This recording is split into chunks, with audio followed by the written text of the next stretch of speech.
Hello tout le monde, j'espère que vous allez bien. Bonjour, bonjour. Bonjour. Alors aujourd'hui, on a le plaisir de recevoir Jeffrey de la startup Fruit, donc qui est un entrepreneur au Start Lab, qui va pouvoir vous partager son expérience. Donc je vois que Jeffrey est déjà là, donc je vais l'inviter à me rejoindre. Si ça veut bien.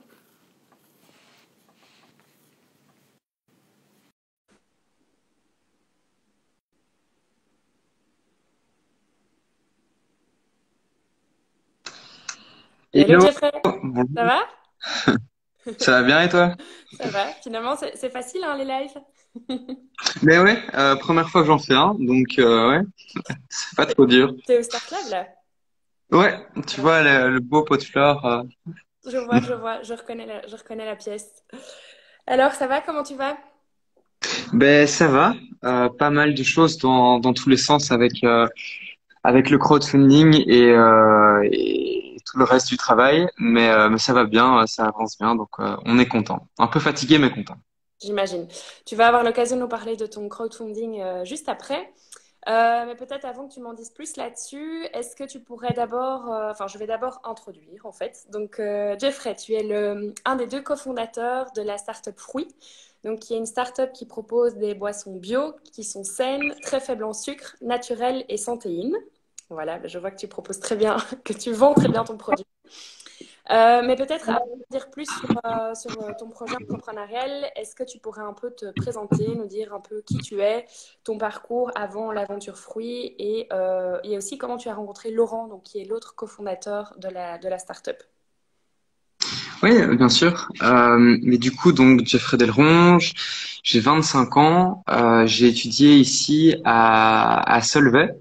Euh, et là, je me trompe déjà dans l'ordre, mais je pense que vraiment ce qui a tout déclenché chez moi, c'était quand j'ai fait les mini-entreprises, quand j'étais en réto. Mhm. C'est vraiment ça qui était ma première expérience liée à l'entrepreneuriat. Et c'est ça qui m'a donné envie de faire Solvay et de créer ma boîte plus tard. Et puis j'ai fait Solvay. Euh, et puis voilà, j'ai fait des Erasmus, j'ai fait plusieurs projets de start-up durant mes études. Il n'y en a pas beaucoup qui ont abouti, mais au final, je fais quand même un projet à la fin, donc je pense que c'est vraiment une très bonne idée. Et puis j'ai lancé Fruit avec Laurent. Donc Laurent, on est vraiment deux dans Fruit. Et j'ai d'abord travaillé aussi à mi-temps dans une autre startup qui s'appelle Price Impact, qui m'a aussi pas mal formé. Mais en même temps, je lançais Fruit. Et puis là, en février, j'ai quitté mon autre boulot pour mettre à plein temps sur Fruit. Donc voilà, c'est vraiment le moment où on sent que ça commence vraiment à prendre. Et voilà un peu comment j'en suis arrivé ici. Ok, génial. Je fais une mini parenthèse, mais pour ceux qui nous suivent, si jamais vous avez des questions, vous pouvez les poser en commentaire et Jeffrey y répondra juste après. Alors, est-ce que tu peux nous expliquer un peu concrètement c'est quoi Fruit? Qu'est-ce que c'est? Ouais, bien sûr.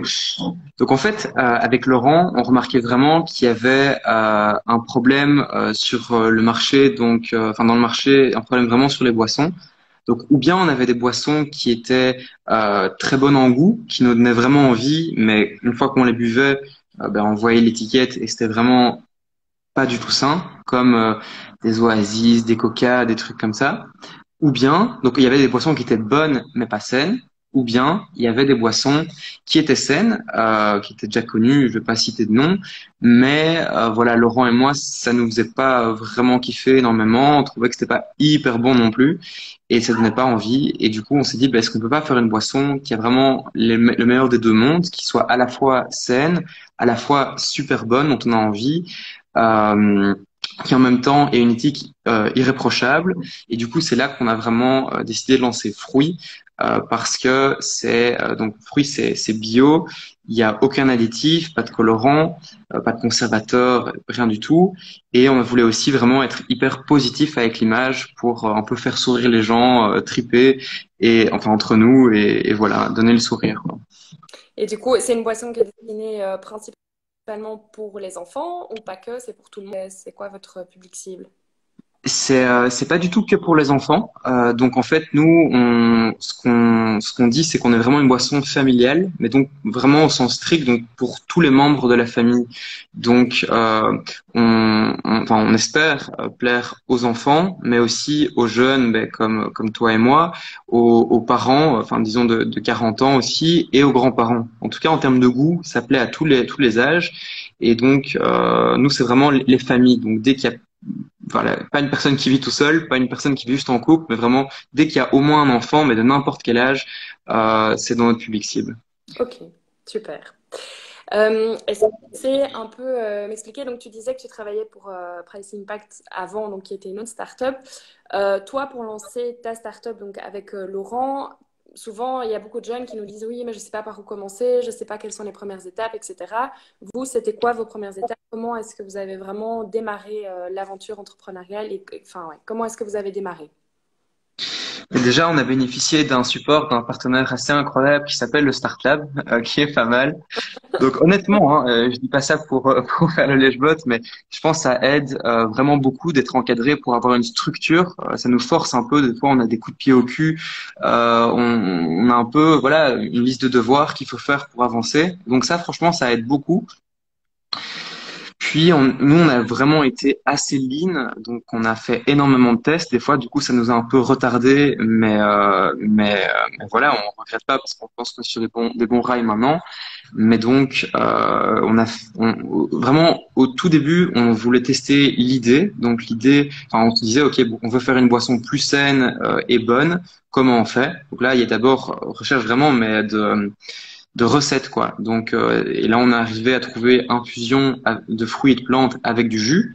Et donc il y avait déjà la recherche de comment arriver au but. Puis il y a eu est-ce que ça plaît? Donc on avait un truc qui nous paraissait acceptable et donc on a fait différents tests en sortie d'école, en sortie de magasin, voilà avec des amis etc. Et puis après, donc là, on avait, entre guillemets, une première recette, un premier marketing, puis là, on a essayé vraiment de le vendre. Donc là, s'est retapé devant des magasins, on a aussi fait différents marchés, et vraiment, là, on a essayé de déterminer le prix optimal. Mhm. Donc vraiment, c'était marrant. On avait un petit stand comme ça, un peu branlant devant les magasins, et par plage de demi-heure, et ben, on changeait les prix et on voyait s'il y avait plus ou moins de ventes. Et donc là, on avait une première idée. On a vraiment du coup pas mal de retours clients. Et donc là, une fois que tout ça s'était validé, on a professionnalisé les choses en travaillant avec une agence design. On a fait tout à fait le branding. On a démarché beaucoup plus de magasins, on a développé d'autres goûts. Mais donc vraiment au début, c'était vraiment création de recettes, test client, test prix et test de vente, quoi. Et tu dirais que ces premières étapes, dans le temps, ça vous a pris plus ou moins combien de temps, tu dirais? À la- Euh, mais pour entre l'idée, mais première fois que ça nous passe par la tête et premier, allez, test de goût, genre une sortie d'école, je pense que Mhm. ça nous a pris quoi, 2 mois peut-être. Ok. Euh, Et par contre, rentrer dans le premier magasin en mode vraiment vente avec le prix, le packaging, machin, quand même peut-être 6 8 mois, parce qu'il y a aussi dans l'alimentaire pas mal de restrictions. Ouais. Euh, donc, euh, donc voilà, plus ou moins ça, ouais. Et donc là, actuellement, ça fait combien que vous êtes lancé, juste pour donner une idée? Donc l'idée même, c'est arrivé il y a environ un peu plus de 2 ans. Maintenant, Ok. ce qu'on considère comme vraiment le début de fruits, vraiment, c'est février 2019, et c'est là qu'on a créé la société avec Laurent. Mhm. Euh, donc là, ça fait un an et demi. Mhm. Et par contre, le moment où ça a commencé à vraiment décoller, mais restons modestes, on a toujours un chemin énorme et on n'a rien réussi vraiment. Mais le moment où ça a commencé vraiment à prendre, c'est maintenant en décembre. D'accord. Donc il y a quoi? Il y a 7 8 mois. C'est le Mhm. moment en fait on est rentré chez Farm, on a commencé à savoir produire à plus grande échelle. Bon, ça reste de l'artisanat, mais voilà. Donc ouais, c'est plus ou moins ça. Ok. Je vois ici qu'il y a une question. Donc, de Malosetti. Bonjour, félicitations pour l'aboutissement. Comment faites-vous pour vous démarquer par rapport à la concurrence? Comment faites-vous, pardon, j'ai pas bien compris. Comment faites-vous pour vous... Ah, tu vois, en fait. Ah si, pardon, je t'ai Elle fait demande scroller, ouais. comment vous faites pour vous démarquer par rapport à la concurrence? Euh, donc nous, on essaie vraiment de se démarquer à la fois par rapport aux recettes et à la fois par rapport au packaging. Donc le packaging ici, vu qu'on est vendu exclusivement pour l'instant dans des magasins bio et dans des restaurants responsables, on se distingue vraiment par le fun en fait. Donc sur l'étiquette, souvent en bio, les produits sont selon nous, un peu monotone, même s'ils sont très bons et très sains. Nous, on se démarque vraiment en étant très bons, très sains, mais aussi un peu rigolo. Donc ça, c'est un peu par rapport voilà, des autres produits, comme comment on différencie par rapport à du jus de pomme, par exemple, c'est comme ça. Et après, on a des concurrents un peu plus proches. Et là, je pense que c'est surtout par rapport aux recettes.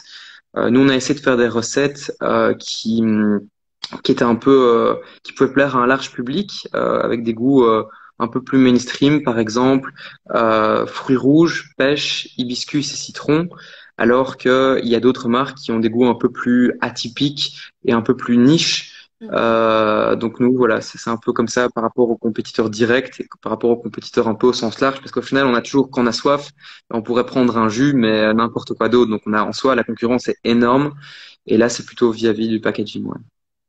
Ok, génial. Donc, je reviens un petit peu en arrière. Donc, tu disais que vous aviez au Start Lab. Donc, pour rappel, nous, le Start Lab, on est un incubateur qui accompagnons les à 30 ans de la phase d'idée jusqu'à la création et la croissance de la start-up. Donc, pourquoi est-ce que vous avez, enfin, déjà que vous avez connu le Start Lab, pourquoi vous avez décidé de rejoindre cet incubateur et quelles sont vos attentes? Donc nous on l'a connu parce que on était à l'ULB en fait et par le passé moi j'avais déjà essayé de faire un projet de start-up où j'étais déjà en fait dans le start-up. Donc, en fait enfin, j'étais déjà avant le tout début de Fruits mais on l'a vraiment connu via l'ULB aussi on avait un ou deux amis qui étaient déjà dans le Start Lab.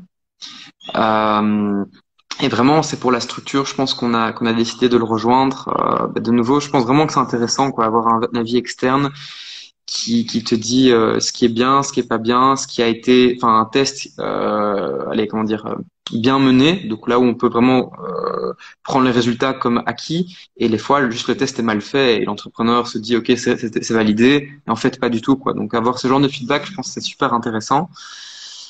Euh, en plus de ça, ben donc il y a toutes les formations qui je pense sont vraiment bien pour se lancer, le coaching et en soi c'est ben, le beau bureau dans lequel je suis qui est aussi très agréable. Enfin, les salles de réunion c'est chouette et l'ambiance aussi. Enfin pas mal de choses en soi du coup, mais l'ambiance est aussi vachement important je pense pour partager un peu ses problèmes, ses succès et avec des gens qui sont un peu dans le même mood quoi. Mhm. Ouais, se soutenir, la communauté. Voilà. Je disais donc au tout début du live que vous veniez de lancer il n'y a pas très longtemps votre crowdfunding et je vois que vous avez déjà atteint 100%, donc c'est génial. Félicitations. Donc vous avez lancé ça, si je ne me trompe pas, la semaine dernière, oui. Maintenant, vous en êtes où dans votre startup et quels sont les objectifs derrière ce crowdfunding? Alors, donc là, pour l'instant, on avait vraiment deux formats actuellement. On avait les 25 centilitres en verre et les 75, donc c'est le même format de bouteille, mais en plus grand. Et c'est génial, c'est un format vraiment qui nous tient à cœur parce que le verre, voilà, c'est écologique. On est en train de mettre en place tout ce qui est vidange, mais le problème, en fait, c'est que ça casse, que c'est lourd, et du coup, en fait, c'est pas hyper transportable. Et donc, on voulait vraiment avoir un format transportable, mais tout aussi écologique. Et du coup, on a fait beaucoup de recherches, et en fait, on aimerait bien lancer, là, j'ai une maquette, ce format-ci, qui est un berlingot écologique, et il n'y a pas de plastique, c'est à base de canne à sucre, et il n'y a pas d'aluminium, c'est remplacé par du bambou. Donc, c'est vraiment hyper écologique et euh, et transportable. Et donc, c'est vraiment un format qui nous tient à cœur pour tout ce qui est sport, déplacement. Et donc vraiment le crowdfunding, ça a pour but ça, de lancer ce format-là, de lancer aussi un format QB et aussi voilà de toucher plus de monde parce que là on essaie un peu de faire du bruit aussi euh, alors qu'avant on était je pense plus discret. D'accord. Et là, actuellement, vous êtes combien? Donc, l'idée, j'imagine que enfin, parmi les objectifs, c'est de continuer à être de plus en plus dans des points de vente. Là, actuellement, vous êtes dans combien de points de vente et où est-ce qu'on peut vous trouver? Là on est présent dans 120 points de vente donc Ok. environ 100 magasins bio et 20 restaurants. Euh, Mais Mhm. la liste de tous nos points de vente est trouvable sur notre site internet fruits.eu, mais les gros noms, c'est Sequoia, Farm, par exemple. En Brabant wallon, on est aussi, enfin, et en Wallonie plutôt, enfin, au sens large, on est dans les Biocap, Mhm. on est dans les Biostories. Donc ça, c'est un peu les quatre chaînes dans lesquelles on est présente. On est présent, mais sinon, plein de magasins indépendants aussi. Ok, génial. Donc, je rappelle pour ceux qui nous suivent, si jamais vous avez des questions à poser à Jeffrey, vous pouvez les poser en commentaire et il y répondra volontiers. Euh, donc, on va reprendre aussi entrepreneur. Est-ce que quand tu t'es lancé ou même avant de te lancer, est-ce que toi, tu avais des craintes? Est-ce que tu redoutais un peu la vie entrepreneuriale ou est-ce que c'est quelque chose où tu as toujours voulu te lancer? Tu t'es toujours dit, non, moi, un jour, je lance mon projet, pas être salarié, je veux être indépendant, je veux lancer mon truc. Est-ce que tu avais des craintes ou est-ce que tu étais plus... Mhm. Euh, non, je dirais plutôt confiant et allez, intrigué, intéressé par vraiment ce style de voilà de projet de vie. Mais voilà, parce qu'en fait, moi, il y a personne de ma famille qui est un peu dans le business, qui a créé une boîte, qui travaille même un peu dans le corporate. Donc c'était vraiment pas mon milieu, mais ça m'a toujours donné son fait envie. Et et donc voilà, donc je suis plutôt chaud vraiment à la base, toujours très chaud maintenant, mais il y a vraiment aussi pas mal de down forcément, mais enfin il y a aussi des moments où tout va hyper bien, donc voilà, je regrette vraiment pas, je ferai la même décision et je reste dans cette optique-là, mais voilà, il faut pas se le cacher, il y a aussi plein de moments un peu badants où on doute, où on a des échecs et c'est normal. Et c'est un peu cliché, mais ça rend plus fort, quoi. Maintenant, franchement, un magasin qui me dit non, eh ben, je m'en fous. Franchement, la première fois, ça fait mal. Tu te dis un peu, est-ce que je lance la boîte et tout. Et puis, quand on a des marchés, je sais pas, à 300, tu te dis, ben, un de plus, un de moins, tant pis, quoi. Mhm, mhm. Donc voilà. Et est-ce que tu dirais que le fait d'être à deux, d'être cofondateur, ça aide pour se soutenir et se pousser et aller plus loin plutôt que d'être tout seul dans ton projet? Énormément. Ouais. Franchement, moi, je le ferai pas seul. Mhm. Et il y en a qui arrivent seuls, plusieurs amis en tête, mais enfin personnellement, moi je voulais vraiment pas quoi. Donc avec Laurent, c'est vraiment chouette parce qu'on s'est retrouvé à un chouette moment où voilà, on voulait vraiment lancer une boîte et l'idée nous parlait à tous les deux. Euh, mais tout seul, il y a moyen. Mais faut s'accrocher quoi, hein. Faut s'accrocher. Et moi, je suis vraiment hyper content de nouveau pour partager les joies, un peu pour avoir un miroir aussi de ces réflexions, parce que c'est bien d'avoir des coachs, même et avec le Start Lab et un entourage, etc. Mais c'est pas pareil parce qu'on va jamais dans le détail pour le feedback, par exemple. Donc tu vois, là par exemple, quand j'ai des rendez-vous avec le Start Lab ou des coachs ou quoi, ben, on raconte vraiment hyper high level. On a augmenté de, je sais pas, 39 points de vente, on a deux nouveaux goûts, machin. Donc c'est hyper général. Mais avec Laurent, c'est ce magasin-là, ça va très bien. Celui-là, il faut lui livrer une commande en plus. J'ai pas le temps demain. Enfin, c'est ce niveau-là de miroir, mais hyper opérationnel. À part avec un cofondateur, je pense que c'est impossible. Mhm. Et tiens, d'ailleurs, Enfin, ou bien c'est son copain ou sa copine, mais peut-être qu'à la fin, c'est saoulant, quoi. avec Laurent, enfin, est-ce que vous avez des rôles un peu répartis ou comment est-ce que vous fonctionnez au niveau des tâches à faire? On se fait vraiment répartir les Question, c'est... tâches.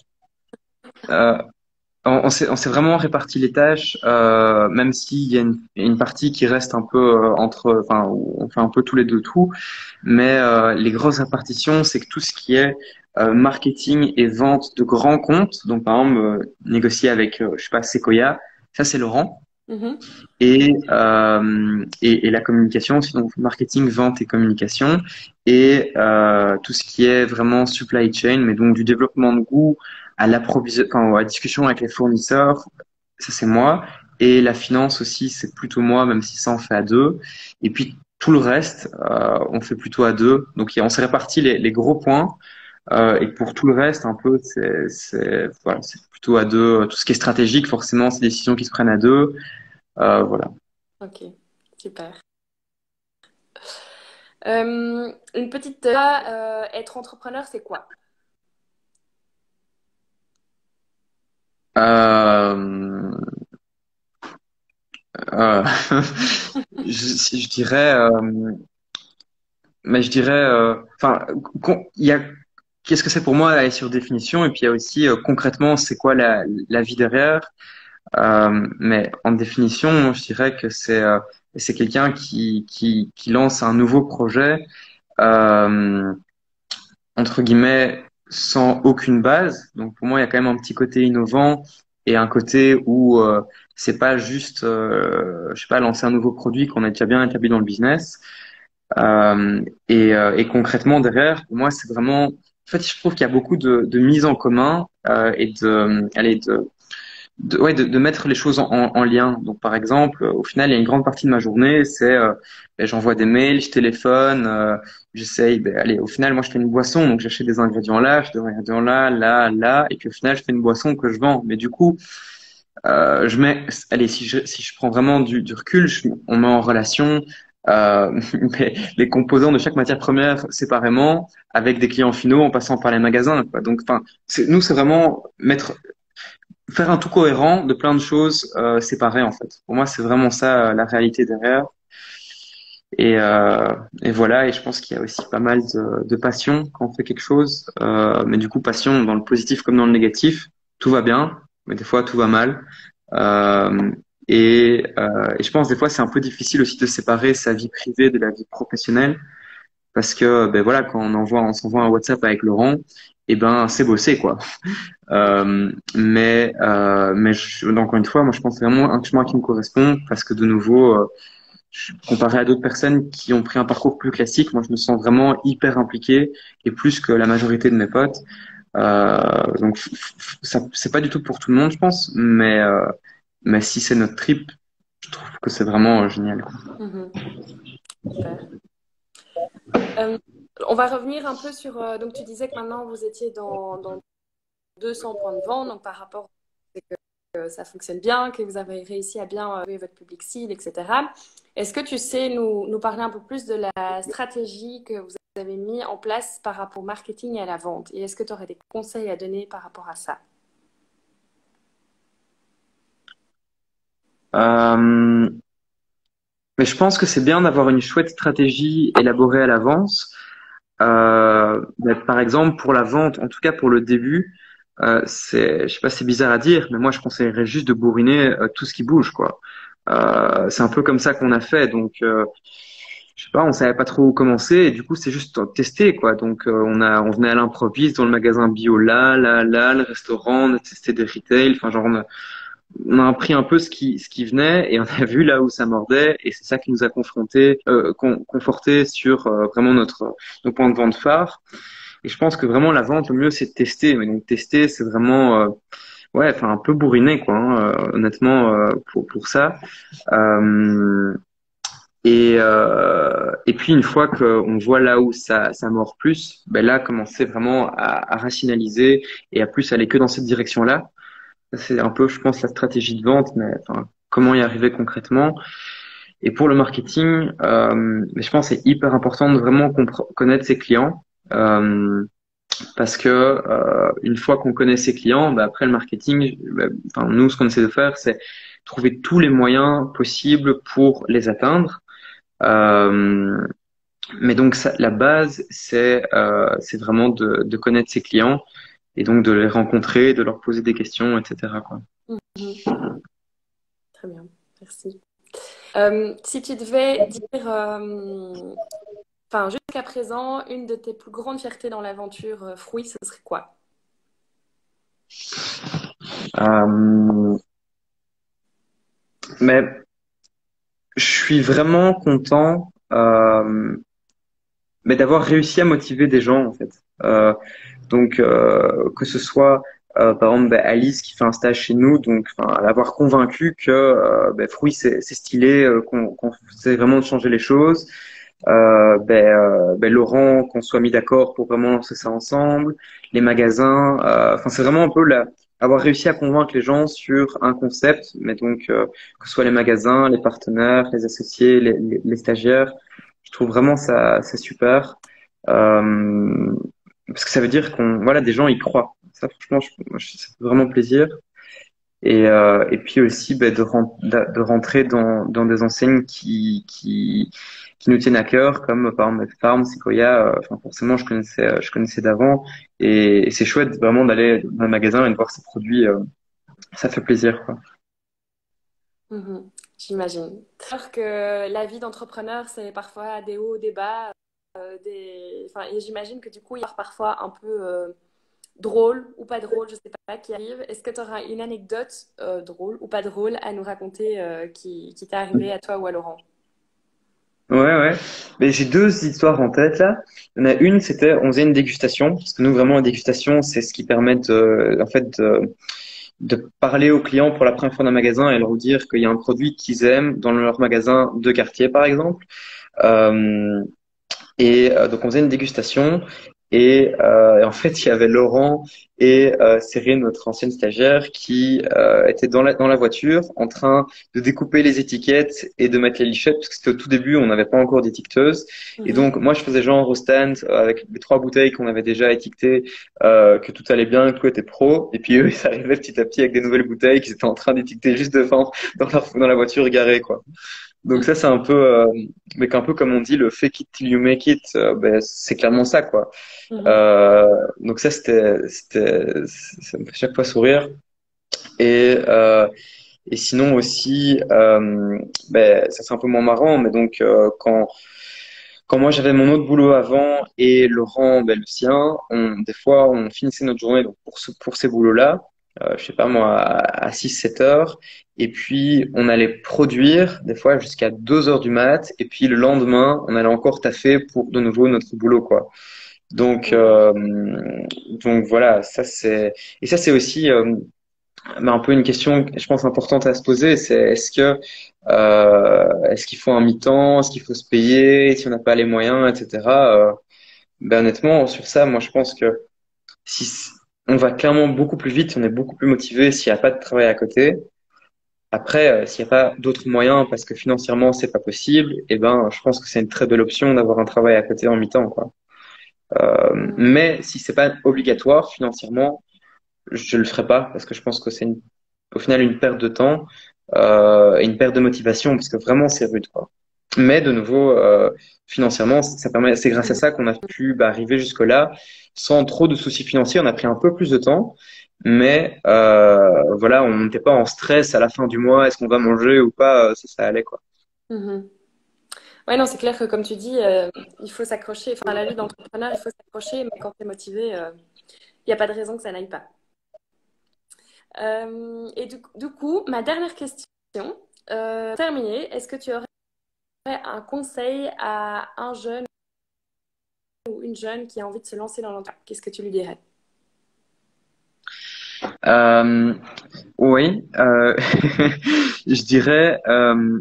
Mais j'ai quand même testé, hein, pas réussi, mais testé 4-5 projets de start-up. Il y en a un qui aboutit, qui est Fruit. Et sur les 5 projets, il y a juste une fois où c'était mon idée. Donc vraiment, mon conseil, c'est pas vraiment un conseil, mais c'est si vous, si vous êtes chaud, lancez une start-up. Si vous n'avez pas d'idée, c'est pas grave. Si vous êtes compétent et hyper motivé, c'est bien aussi. Et puis là, associez-vous avec quelqu'un qui a une idée et qui a besoin de vos compétences et vous apportez autant de valeur que lui ou elle, quoi. Donc c'est vraiment, moi, je vais dans ma tête que pas d'idée, pas de start-up, mais vraiment, c'est faux, quoi. Mhm. Et Donc vraiment, si c'est un monde qui vous parle, ben juste rencontrer des gens avec des idées et essayer de vous associer avec. Ça vraiment, je pense, que c'est le truc que j'aurais, enfin, où je suis tombé des nues quand, ben, au final, quand j'ai vu que moi, ben, clairement, c'était pas mes idées de base. Euh, et sinon. Euh, ben, je dirais, ouais, de nouveau, si vous envisagez la possibilité de lancer une boîte, ben, vraiment essayez, parce qu'il y en a beaucoup qui, vers la fin de leurs études, sombrent un peu dans le conformisme, un peu le parcours tout tracé, etc. Ben, je pense que ça vaut le coup et se lancer en tant qu'étudiant ou faire un mémoire de fin d'année, de fin d'études sur une startup, ben, c'est le meilleur plan parce que en gros vous utilisez des crédits de cours pour lancer un projet. Donc vous devez quand même bosser et là vous bossez sur votre boîte donc, et c'est valorisé pour des points. Et si ça marche, ben, tant mieux, vous pouvez le lancer, vous avez gagné 8 ans. Et si ça marche pas, ben, tant pis. Et puis là, vous voyez ce que vous voulez faire, quoi. Mm. Donc vraiment, moi je dirais, en gros, se lancer tôt. Et s'il n'y a pas d'idée, c'est pas grave, quoi. Mhm. Ben, écoute, merci Jeffrey, c'était super, super intéressant. Et tu as officiellement lancé le premier live de nos entrepreneurs du Start Lab. C'était super. Je sais qu'il y en aura plein d'autres, enfin, il y en a plein d'autres qui sont déjà programmés. Ben donc, merci encore pour ton temps et on se voit demain au Start Lab si tu es là et sinon un prochain jour. Ça va. C'est ça. Ben oui, je serai là demain. Et alors, si je me permets, Vas-y. euh, euh, si le concept vous plaît et que vous voulez nous soutenir, le lien pour participer au crowdfunding, le plus simple, c'est taper sur Google ou sur votre moteur de recherche Ulule, donc Ulule, et puis Fruit, Froi. Et là, vous allez tomber directement sur notre page Ulule et il y a différents contreparties qu'on donne en échange, forcément, du soutien. Et foncez parce que franchement, moi, pour avoir déjà goûté et testé, super bon et ça vaut la peine. Donc voilà. Bon, Merci. merci encore. Ouais, merci.